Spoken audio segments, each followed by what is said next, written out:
Hey, I can hear you. Hello, Okay. from where are you calling? I'm in New York. Are you dialing in from Germany? New York. Yeah, New York, New York. Great. Well, the first thing I want to know is you're a tech pioneer, and by that I mean the synthesizers and what you're doing for music. I know first came out of necessity, like that was all you could afford. You were not really a proficient musician, yet it was this pioneering thing. Were you always interested in technology? No, it was just I was just interested in doing music, and that was the only possibility for me to, I had to be interested in technology just to make myself able to compose, and not just me, just everybody else from us at that time. And yeah, it was just a pure necessity. So But nowadays, actually, I'm not. It's not that I'm disinterested in technology. I mean, but I consume information like a regular consumer normally. I'm very much interested in, I don't know, hydrogen technology, or in science fiction and all this shit. I really, yeah, it's good entertainment technology. I like it. well, fast forward almost 40 years, and now you have to do all of your interviews over Zoom and video technology, and digital recording is the norm. So it's one of those cases where you go, Alphaville was right. These are not terms in which I can see Alphaville, if you were right or wrong or whatever. It's just as an artist, you can't go wrong, isn't it? I mean, Right. you're always right. Right. Well, Eternally Yours is the new release. When did you actually record and finish it? Um, well, this production has a quite long history, because we planned to do it several years before, and there was always something coming in between.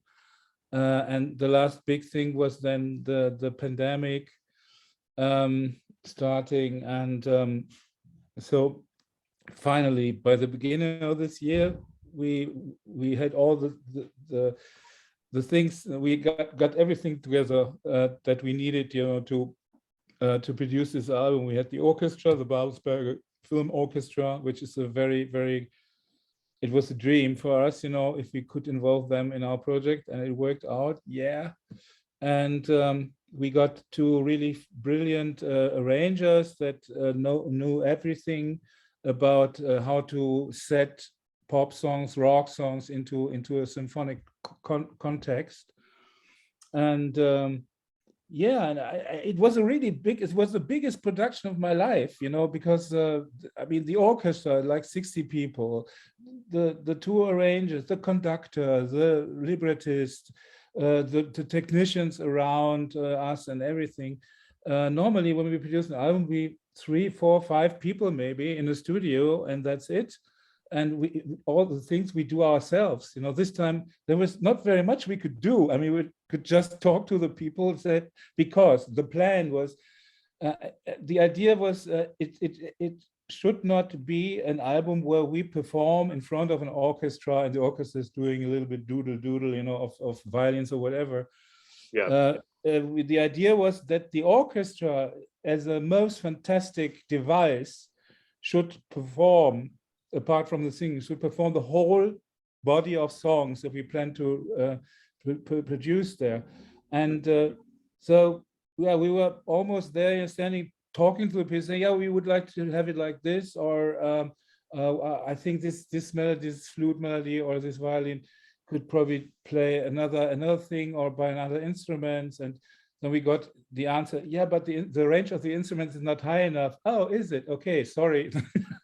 It was also a lot of experimenting for us, and we got lots of new insight, in especially this kind of music.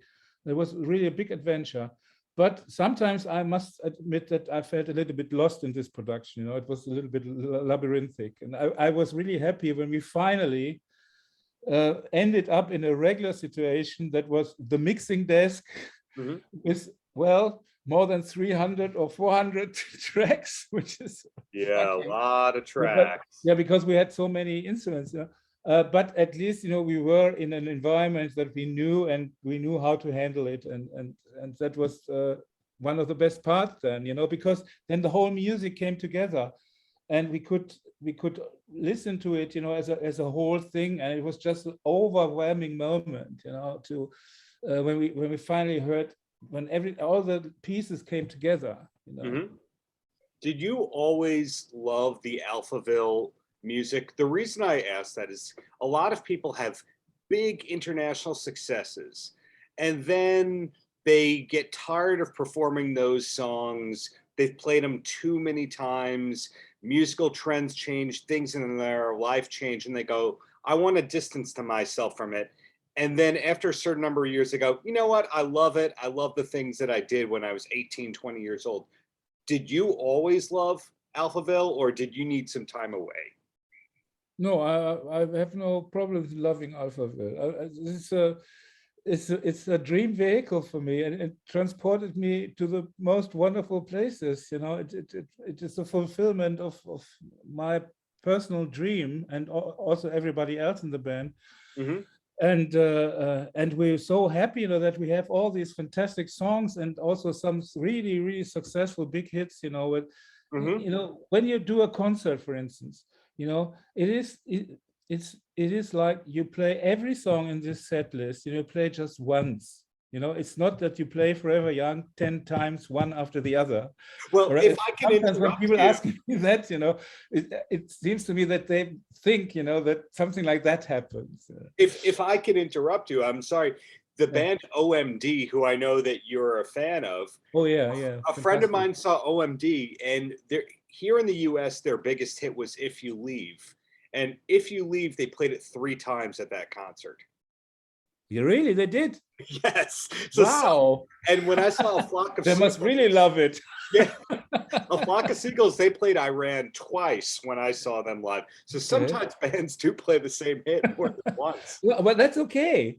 That's okay. I mean, then they have even less problems than me, with this kind of problem, and that's absolutely okay. I mean, whatever OMD do, it's okay anyway by me, because they're a fucking great band, absolutely great band, absolutely great artists, brilliant songwriters, and a big encouragement for us in 1979 when they had the first single out, which was Electricity.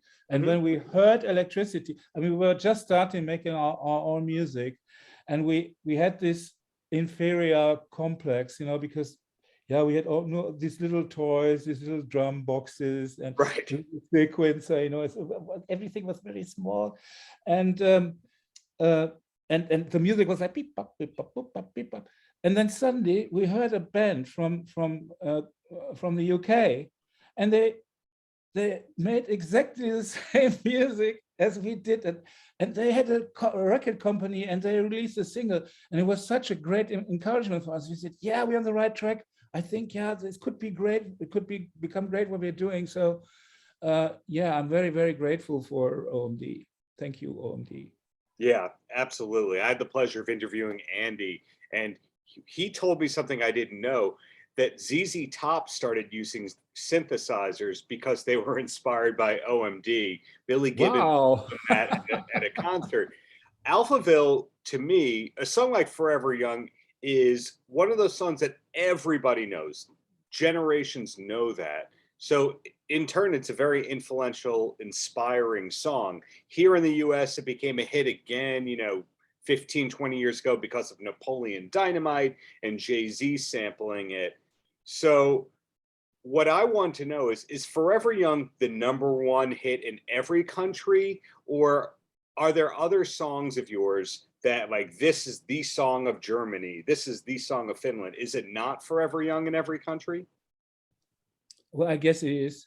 It's this because this song is an absolute phenomenon. Yeah.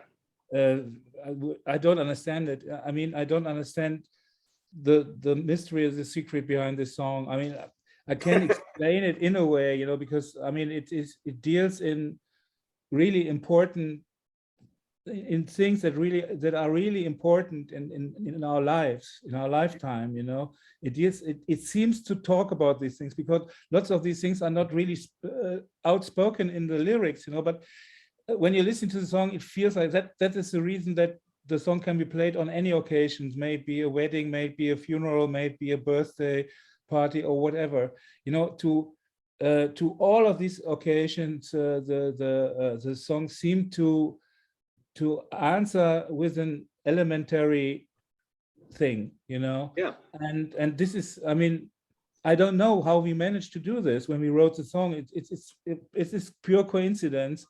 A lot of lucky incidences, you know, came together there, and it is, I mean, when you're writing songs, you don't have to have only talent or whatever. There's also a lot of luck involved in it, you know. Sometimes you have it, sometimes you don't have it. I know a lot of really gifted and talented musicians, and they write the most wonderful music, in my humble opinion, you know, and they don't, nobody listens to them, you know. It's really a tragedy. And sometimes there are songs where I think, well, this is as great as one of our big hits or so, you know, but I don't know. Sometimes when I sing the song, you know, I have a feeling I do a cover version myself on it, you know. It's like this song comes from somebody else or so, you know. It is like that. So yeah, it's a great song. Absolutely. But when I was talking about OMD, If You Leave is their biggest hit in the US, and then everywhere else in the world, maybe that was the third or the fourth or the fifth biggest hit. Is Forever Young the #1 song everywhere for your band, or is there another song that? Yeah, it's everywhere. It's everywhere. I mean, it is like, you know, for instance, you have a new album, you do the tour, you promote the music on the new album. So I mean, you play, and there are always tracks that the audience really likes, you know, more than the other tracks, you know, from the new stuff now. And but I mean, when we play Forever Young, that is a different, it's just a different stage. Now, this is such a planetary thing. I don't know. I have no explanation for it. It's really, I mean, you must imagine that this song is probably in the minds of a quarter of the humanity on the whole planet. I mean, it's really, yeah. I mean, let's talk about something else. Well, I'm glad you can take compliments and realize you're important. So that's absolutely. So my last two questions before I let you go. The first one is, when you have big hits like that people still care about in a big way decades later, you know, that's a big enough accomplishment. But is there anything you're still hoping to accomplish in music? Anything you haven't done yet that you're still hoping you will? Oh yeah. I mean, Eternally Yours, this album was one of the things that I always want, or that we always wanted to do. And now we finally finished the production, and we're all very, very happy about it.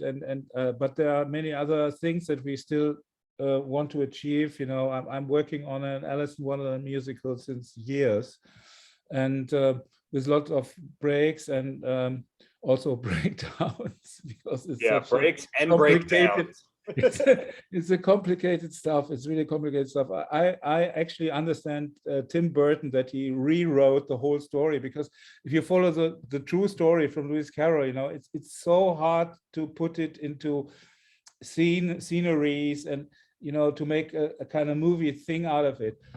But I will find, sooner or later, we will find a way, you know, to do that. So the musical is, or whatever it then is one of the things. And then there's always this carrot hanging in front of you, like in front of a donkey, you know, which keeps it moving. And that is the next album, you know, because whenever you finish an album, when you finish it, you say, oh God, thank you, you know, I've finished that one.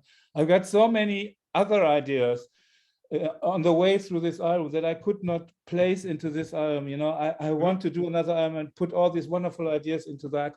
So yeah, this is the next step. You know, in our case, it's Thunder Baby that we are producing at the moment, and but it will not be released before 2024 maybe, because next year in 23 we always doing the shows in context with the orchestra with For Eternally Yours, and so it wouldn't make sense to release a completely different album at the same time there.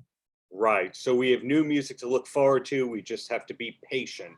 And my last question for you is, what's the last concert that you attended as a fan? Oh, it's not too long ago. I really like concerts, and the last one was, I really have to think because I saw a couple of, but the last one was, you know, last year I was in Paris. You know, there was Warner Brothers convention, and lots of artists were there, so I was there. I got an invitation to a concert of Nick Mason's band, A Source Full of Secret. Oh yeah, and I missed it. And people told me so much about. I'm a great Pink Floyd fan, and they said, you know, he plays all the old stuff, all the Syd Barrett old stuff. He's playing, and they have, and this guy from Gareth, what's his name again? The guitarist from Spandau Ballet. He's part of this band and sings in this band. And I know this guy. Sorry, I forgot the name.